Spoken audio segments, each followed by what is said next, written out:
Previously, we saw how one strike packs energy equal to nearly 500 heavy trucks rushing at full speed. The missile itself heats up to a fiery plasma, thousands of degrees hot, upon impact. But what happens next defies ordinary understanding. This weapon, known as the dagger, becomes a blazing plasma ball, not just breaking concrete but literally burning through it. Imagine a shaped charge piercing a tank's thick armor effortlessly. Concrete and rock barriers 60 meters thick? Mere obstacles to this force. In ideal conditions, it could even tear through walls 100 meters deep. Picture a tiny mosquito's slender proboscis puncturing a bull's thick hide, a fragile point breaching an impenetrable barrier. Just like that, this hypersonic missile's unmatched speed and concentrated power slice through defenses that were once considered invincible. That's why it earned the name dagger, not just a strike but a steel sting piercing through every shield. But if such devastating force exists, what does this mean for the future of warfare? Could what once seemed unbreakable now lie vulnerable? The battlefield may change forever.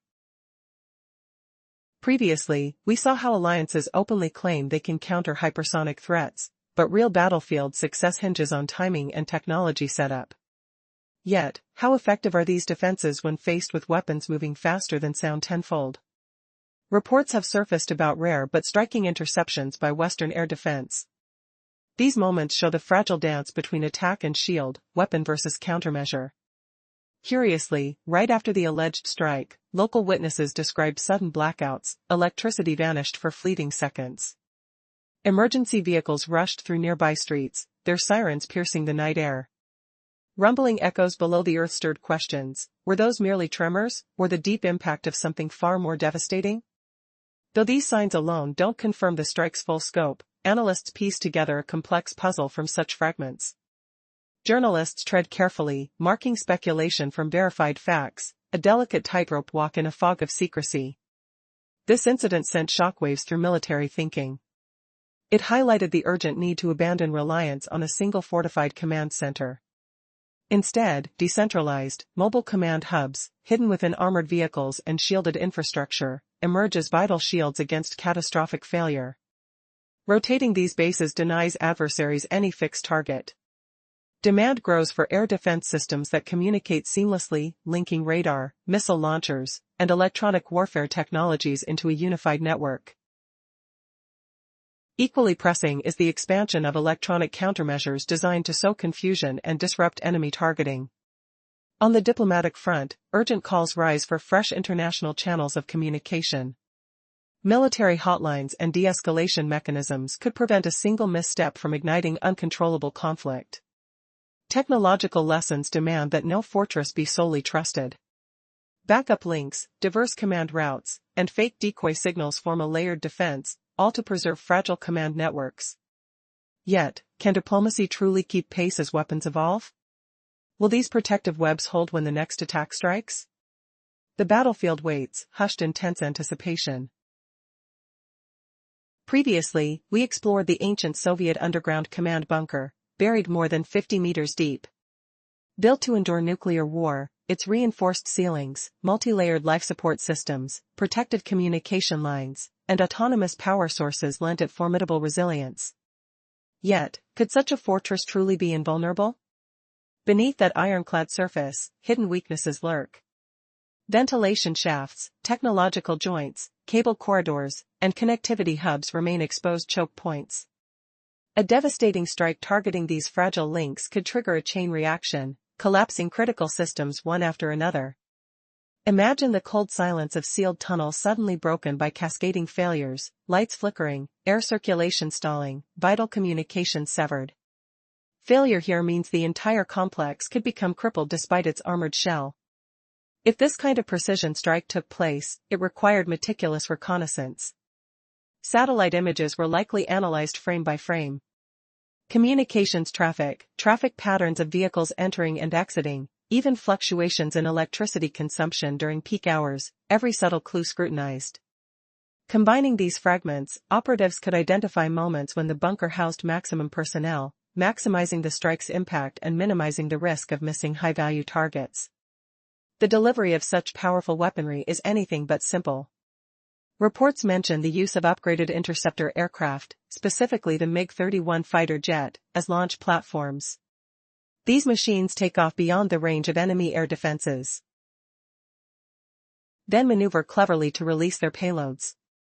But precision timing is crucial. Launch moments, entry routes, and withdrawal plans interlace tightly with electronic warfare systems and intelligence operations. Each step forms a delicate, deadly ballet, hidden invisible above vast battlefields. Turning to missile defense, one finds a complex puzzle. Official sources and experts agree, intercepting high-speed, maneuverable threats like hypersonic missiles is far from straightforward. It is a formidable challenge, yet not impossible. Military alliances and individual nations have openly declared efforts to counteract these threats, enhancing missile defense architectures and software capabilities. But effectiveness in real conflict depends on many factors: specific scenarios, configuration of defenses, and the critical speed of response. So, could the legend of the bunker's destruction reveal a new chapter in modern warfare? Was this strike a masterpiece of coordination and technology? Or just the beginning of a dangerous arms race where vulnerabilities, once hidden, now define the front line? The silence after the explosions holds the key to answers. But what echoes most loudly is the haunting question: how do you defend a fortress designed for doomsday, when invisible cracks might bring everything crashing down? Previously, we learned that traditional concrete-piercing bombs like the Beta 500 rely on two forces: kinetic energy from the fall and the explosion inside the warhead. Even so, these bombs barely break through a meter of reinforced concrete. American bombs weighing up to 2 tons can only overcome about 6 meters of fortified structures, still nowhere near deeper targets. But then something shatters this reality: the hypervelocity missile known as Kinzhal. How can a missile punch through concrete walls over 60 meters thick, far beyond what even a 1 megaton atomic bomb can penetrate? This bomb's explosive power disperses over thousands of square meters. It's like pouring water over a target, widespread but shallow. Conventional bombs act the same way. They drop from high altitudes, gain speed, and detonate, scattering energy outward instead of drilling inward. Now imagine a missile roaring downward faster than 14,000 kilometers per hour, around 4 kilometers each second. That's not just fast. At roughly 500 kilograms, this missile delivers kinetic energy so intense it's concentrated into a single pinpoint. Experts calculate the force at around 4 billion joules. To match that, you'd have to accelerate nearly 500 fully loaded KAMAZ trucks to 100 kilometers per hour, and crash them simultaneously into one spot. The sheer force is unimaginable. But here's the darkest twist: upon impact, the missile's body heats to thousands of degrees, becoming a blazing ball of plasma. It doesn't hammer the concrete. It melts and burns through it, turning impenetrable defenses into molten rubble. How does steel and concrete protect against fire hotter than the surface of the sun? What chance do underground bunkers have when faced with the searing storm? The very laws of physics seem rewritten by this fiery projectile, making historic fortresses no more than brittle sandcastles when touched by this hypervelocity inferno. What does this mean for future warfare? Are deep shelters finally vulnerable? And how close are we to a new era, where speed and heat redefine the battlefield? The answer unfolds in the coming chapters, but one thing is clear: the rules have changed forever. The use of hypersonic missiles, specifically the Kinzhal, for striking fortified targets stems from their remarkable capabilities. Conventional missiles fall short against such underground structures, as they are typically designed to directly hit even nuclear warheads. In contrast, the Kinzhal boasts a blend of astonishing speed, formidable warheads, and pinpoint accuracy, making it a lethal weapon against deeply entrenched sites. Reports reveal that the Kinzhal can be launched from distances as far as 2,000 kilometers. With a warhead weighing around 500 kilograms, it races toward its target at speeds exceeding 10 times the speed of sound. Currently, there are virtually no air defense systems worldwide capable of reliably intercepting such a threat. The Kinzhal's hallmark feature is its high precision. Deviations from the target are minimal, elevating it to the rank of strategic sniper weaponry. Consequently, strikes on installations like deeply buried command posts appear credible from a military perspective.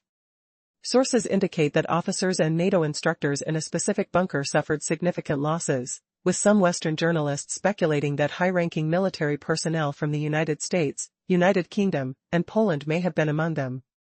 However, official statements from the alliance firmly deny these claims, leaving the matter shrouded in controversy and debate. An unsettling question lingers: how could a missile breach a fortified structure designed to withstand direct atomic impacts? The answer lies within the Kinzhal's physical attributes. This hypersonic complex, indexed as 9A766.0, can hit speeds between 10 to 12 Mach numbers, enabling it to target not only stationary fortifications but also surface ships, from aircraft carriers to destroyers. The story of this missile system roots back to the late 2000 years, with its official induction into the Southern Military District announced on December 1, 2017. This weapon's development signifies not just an advancement in technology, but a drastic shift in the balance of power. As uncertainties unfold, one fact remains: if the Kinzhal can penetrate such depths, what other secrets could the future of weaponry hold? Could we be on the brink of a new era in warfare, where traditional defenses are rendered obsolete? As these discussions heat up, the world stands at a precipice, peering into a future where old strategies crumble beneath the weight of advancing technology. What happens when an unstoppable force meets an impenetrable object?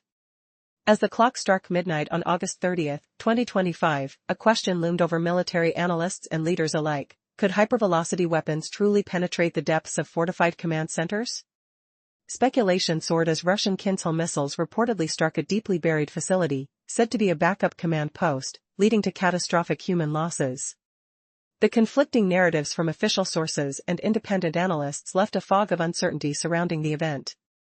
Amidst the chaos of the ongoing discussions, the secrecy surrounding the incident only heightened the stakes. The Kinzhal missile, a highly touted aviation-guided weapon renowned for its lightning-fast speed and maneuverability, has triggered intense debates about its potential implications for command and control systems. But experts caution, the public's interpretation of the missile's capabilities often lacks necessary nuance. The targeted site, a relic of Soviet-era military strategy, lay more than 50 meters underground, a fortress designed to withstand nuclear conflict with reinforced barriers and a fail-safe life support system. Yet, vulnerabilities lurk within every fortress. The crucial elements like ventilation shafts and cable corridors remain points of weakness that could be exploited. But how did the Kinzhal breach such a formidable stronghold? Speculation about the operational intelligence that guided this strike raises eyebrows. Analysts suggest the preparation would have involved meticulous surveillance and the analysis of various data points to forecast when the facility housed maximum personnel, thus increasing the chances of a successful strike. Yet this operational success only serves to deepen the mystery. How could modern weaponry penetrate a structure deemed nearly invulnerable to conventional warfare? While the air buzzed with questions about the missile's effectiveness, the alliance faced internal dissension over confirming or denying casualties among NATO personnel reportedly present. In hushed tones, whispers of high-ranking officials from nations like the United States and the United Kingdom circulated, yet official denials drew a veil over the truth, leaving the public hungry for answers. The Kinzhal's astonishing speed, exceeding Mach 10, and its lethal precision could redefine warfare. Capable of launching from modified interceptors like the MiG-31 and striking from distances over 2,000 kilometers, the missile incorporates advanced engineering to navigate and evade defenses. Detractors may argue about its flaws, but the undeniable reality is that precision strikes could become the new face of modern conflict. The lurking question remains: what does this mean for the future of military strategy? The very essence of warfare is shifting. Should nations rely solely on fortified positions, secure communication lines, and traditional command centers? Or must they adapt to this new environment, where speed and versatility take precedence? Could the Kinzhal signals a pivotal change, forcing militaries worldwide to rethink their vulnerability and security protocols? As the dust settles on this shocking event, military strategists are left with a stark choice: adapt or face obsolescence. The weapon of the future has landed, but its repercussions are only beginning to unfold. Will nations rise to the challenge, or be left in the ashes of their outdated strategies? The era of hypervelocity warfare is here, and its implications may soon echo through the annals of military history. Imagine a weapon so powerful it could collapse entire fortified structures from miles away. As we delve into the mechanics of this lethal force, questions arise that challenge our understanding of warfare and defense. How can a rocket breach a bunker designed to withstand a nuclear blast? This is a reality crafted from engineering, physics, and a deep-seated ambition. The MiG-31, a supersonic interceptor, harbors a secret weapon, the Kinzhal missile. Once launched, this projectile accelerates to speeds greater than 10 times that of sound, rendering conventional defense systems nearly powerless. But the intricacies of its design are remarkable. As the rocket slices through the air at these extreme velocities, the air around it compresses and reaches over 1,000 degrees Celsius. To withstand such searing heat, Kin's hull is enveloped in a specialized heat-resistant layer that not only shields it from scorching temperatures but also obscures its radar signature. Its aerodynamic controls are forged from titanium or high-strength steel, engineered to survive intense conditions. Even the materials used for its gas dynamic elements withstand the fierce blast from its own engines. Yet the missile's true challenge is penetrating deeply buried bunkers, structures that resist direct hits from even the mightiest of explosives. Reports suggest these command centers can lie deeper than 6 meters underground. To put this into perspective, that's like trying to pierce through more than 50 meters of concrete, a formidable wall that shields its occupants from destruction. As we dissect the capabilities of this striking weapon, we encounter the staggering power of specialized munitions in the Russian arsenal. Among these is the Beta 500, a bomb named precisely for its mass, 500 kilograms. This munition carries about 100 kilograms of explosive material in its nose, designed for release from high altitudes, allowing it to build massive kinetic energy upon impact. But despite its fearsome reputation, it can only penetrate a mere meter of reinforced concrete. Stay tuned as we explore the astonishing physics that allows Kin's hull and similar arms to change the landscape of modern warfare forever. What unforeseen strategies could this birthed from this technology ignite? And how might it shift the balance of power on the global stage?